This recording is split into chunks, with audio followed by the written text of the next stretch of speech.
Hey everyone, Richard Metal Fan here, bringing you guys a brand new 2016 album review. And as you can see below the title, today we're going to be looking into the new album from Testament, entitled Brotherhood of the Snake, which came out today through Nuclear Blast Records. Excuse me. Now, everybody should probably know who Testament are, or at least heard of them. One of the well-known thrash metal bands in the genre. They've been around since 1983, putting out great albums such as like Legacy, New Order, Practice What You Preach, Souls of Black, all that good stuff. And this new album, Brotherhood of the Snake, is the follow-up to 2012 Dark Roots of Earth, which I thought was a great album. One of the band's best modern works, probably their best in Souls of Black in my honest opinion. But the question to ask, does this album live up or pretty much exceed expectations from Dark Roots of Earth?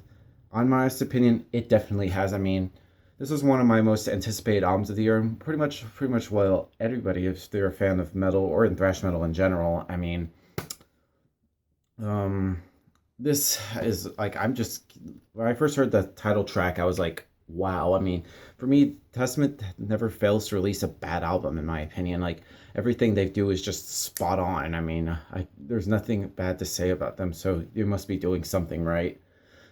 And this is also the first Testament release to feature Steve DiGiorgio on bass.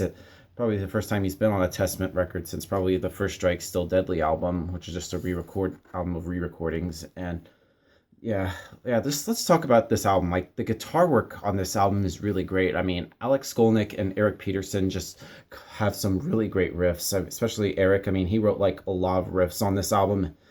And same thing with Alex, the lead guitarist. I mean, his solos on this album are just really just godly ridiculous. I mean, he was also a jazz guitarist. Like when during the time he wasn't in Testament, he was out doing like jazz gigs with his other band. And God, Alex's solos are just amazing.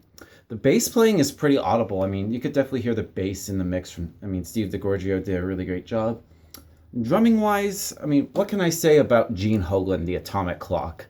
I mean, he's got his own flavor to Testament's sound. I mean, like he's just a machine, especially like doing like some blast beats on like some of the songs, which I don't think you can hear any blast beats in some of the Testament song, although there was some on the last album. And then we get to the vocals from Chuck Billy. I mean, the dude's like 54, I think, and yeah, he can belt it out like on this album. I mean, same thing with Dark Roots of Earth.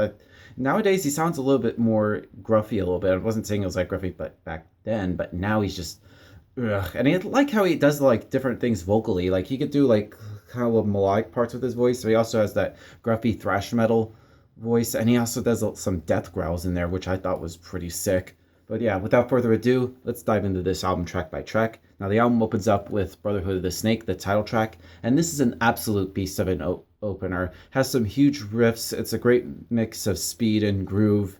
And it's just the leads on there are really striking. It's a great way to start off this album, and I think it's a great way to have the first single be the title track. And it's a great, strong opener and a great bit of New Testament we get to hear for the first time.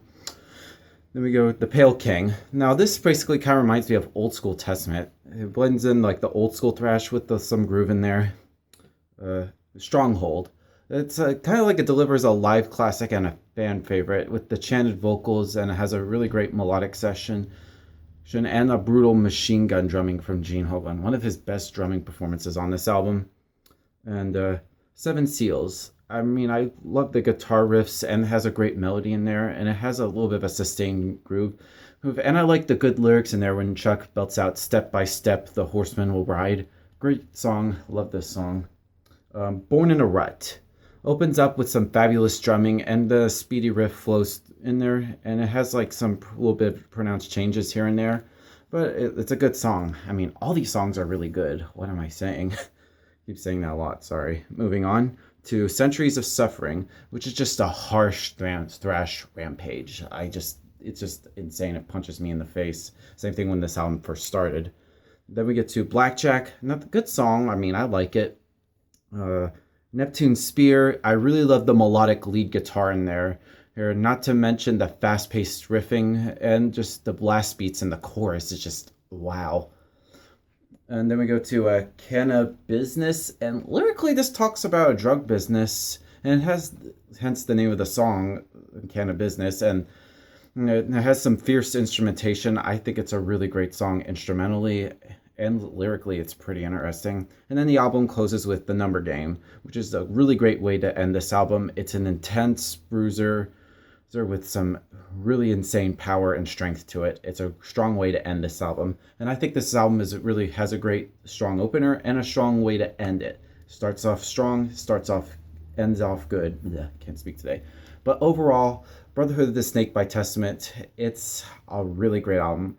If I had to give this album a score, I'd probably give this a 9 out of 10. This is pretty much one of my, probably will be in my top albums of the year, along with like a Dreamless by Fallujah, The Evil Divides by Death Angel, Rituals by Rotting Christ. And I think this year is a pretty good album for thrash. I mean, we got the New Testament, we got Megadeth, Slayer, and we're about to have the new Metallica come out in a couple weeks. But this album is really great. And that's my review of the New Testament, guys. Thank you guys for watching. I'll see you all in the next review, and keep it metal.